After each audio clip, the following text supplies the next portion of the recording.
उसकी लीला होती है, ऐश्वर्य की लीला होती हैं। ब्रज वृंदावन में जो लीला होती हैं वो सब माधुरी की होती हैं। इसलिए ब्रज के लोग तो प्रेम में ये कहते हैं कि हमारा जो कन्हैया है वो द्वारकाधीश नहीं है। हमारो मुरली वारो श्याम, बिन मुरली बनमाल चंद्रिका, नहीं पहचाने नाम। हमारो मुरली वारो श्याम। भगवान जब तक ब्रज में रहे तब तक द्विभुजम मुरली हस्तम, दो भुजाओं वाले थे, वंशी बजाते। चार भुजाएं उनकी नहीं उन्होंने धारण की। और जब मथुरा में आए, तुमने कहा जब जरासंध से युद्ध करने की बात हुई तो उनका दिव्य रथ उतरा और उसी समय भगवान चतुर्भुज हो गए, नारायण स्वरूप हो गए। द्वारका में उनका स्वरूप नारायण ही था, कुरुक्षेत्र में भी नारायण स्वरूप था।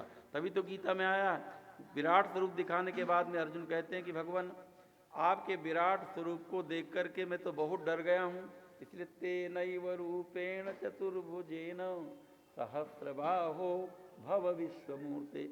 हे हजार भुजाओं वाले विराट पुरुष, अब आप चतुर्भुज रूप धारण कर लीजिए। तो हस्तिनापुर की कथा में और माने महाभारत के युद्ध में हाँ कभी कभी भगवान द्विभुज भी बन जाते, दो भुजाएं, और कभी चतुर्भुज। तो प्राय द्वारका में जब विराजते थे तो चतुर्भुज बन करके विराजते थे। तो भगवान नारायण की ये ऐश्वर्यमयी लीला है। भगवान की दो लीलाएं होती हैं, एक ब्राह्म लीला और एक ऐश्वर्य लीला। तो इधर उनकी ऐश्वर्य लीला चल रही है सज्जनों। तो ये भद्रा जी के विवाह के बाद में भगवान ने आगे चल कर के दो कन्याओं के साथ में विवाह किया। अब उन्होंने मुर का वध किया। श्रुतकीर्ति नाम की उनकी बुआ थी, उनकी कन्या के साथ में विवाह किया। उनका भी भद्रा नाम था। हाँ, मैं उनका भद्रा नहीं था, सत्या नाम था। वहाँ जो नागनी जीती जिनका था नाम, उनका सत्या था, इनका नाम था भद्रा। उनके साथ में विवाह किया। और केकय देश में के एक राजा थे और उनकी कन्या बड़ी सुंदर थी। तो उस केकय देश की कन्या को जो भाई थे उन्होंने ही भगवान को वर्ण कर लिया अपने बहनोई के रूप में। तो भगवान की 8 पटरानियाँ हो गईं। अब इसके बाद में भौमासुर की कथा। 8 प्राणियाँ तो हो गईं, लेकिन हमने कहा कि भगवान की शक्तियाँ बहुत अनंत शक्तियाँ हैं। परास्त शक्ति विविधैव श्रूयते, विविध प्रकार, एक ही शक्ति के विविध रूप होते हैं सज्जनों। तो भगवान के आप कथा जानते हैं, भगवान की कितनी पत्नियां थी श्री कृष्ण की? 16,108। लेकिन भागवत में 16,008 कही गई, 100 की चर्चा नहीं कही गई। कल्प भेद से अंतर कथाओं में होता है। कल्प भेद हरिचरित सुभाए, भांति अनेक मुनि सन गाए। माताओं सज्जनों, एक असुर था जो भूमि का पुत्र था, धरती का पुत्र था। धरती माता जो इस धरती की अधिष्ठात्री देवी हैं, जिनकी हम पूजा करते हैं।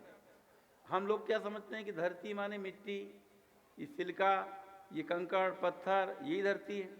धरती का ये आदि भौतिक स्वरूप है। और धरती की जब हम पूजा करते हैं, पंडित लोग क्या पूजा करते हैं, क्या मंत्र पढ़ते हैं?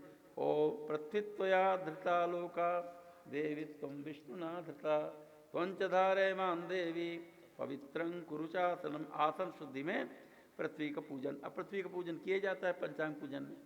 तो किस पृथ्वी का पूजन किया जाता है? मिट्टी का पूजन, पत्थर का पूजन नहीं हम करते।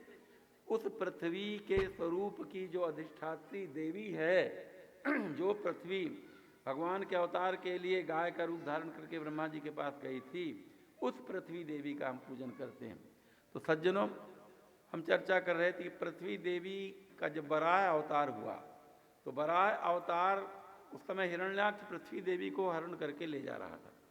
तो हिरण्याक्ष को देखते देखते पृथ्वी के देवी के गर्भ हो गया। मतलब हिरण्याक्ष का को देख देख करके उनको एक पुत्र की प्राप्ति हुई। एक दुष्ट व्यक्ति का दर्शन करते हुए पुत्र की प्राप्ति हुई। तो वह कौन हुआ? भौमासुर हुआ, भूमि का पुत्र हुआ। और जब भगवान का दर्शन किया, जब उन्होंने हिरण्याक्ष का वध कर दिया और भगवान का दर्शन प्रेम से किया, भगवान ने अपनी दंष्ट्रा में पृथ्वी के गोलक को उठा लिया, तब भगवान के प्रति उनका जो भाव हुआ, दृष्टि हुई, उससे उनके पुत्र की प्राप्ति हुई। वह हुआ मंगल। मंगल, मंगल कौन है? मंगल ग्रह, ये पृथ्वी का पुत्र है, ये मंगल है। और वह भौमासुर था। तो भौमासुर बड़ा दुष्ट था, बड़ा राक्षस था, एक तरह से दैत्य था। उसने क्या किया था, 16,000 राजकुमारियों को, भारतवर्ष की 16,000 राजकुमारियों को बचपन में ही हरण कर लिया था। और उसने सोचा कि जब ये तरुणी हो जाएंगी, युवती हो जाएंगी, तो इनके साथ में मैं विवाह करूँगा। ये ऐसा सोचकर उनको बंदी बनाकर, बंदिनी बना करके और वो वहाँ रख रहा था सज्जनों। तो भगवान ने एक काम और किया था, आदिति के अमृतस्रावी उसका 2 नाम था। एक तो नाम था भौमासुर और एक नाम था नरकासुर।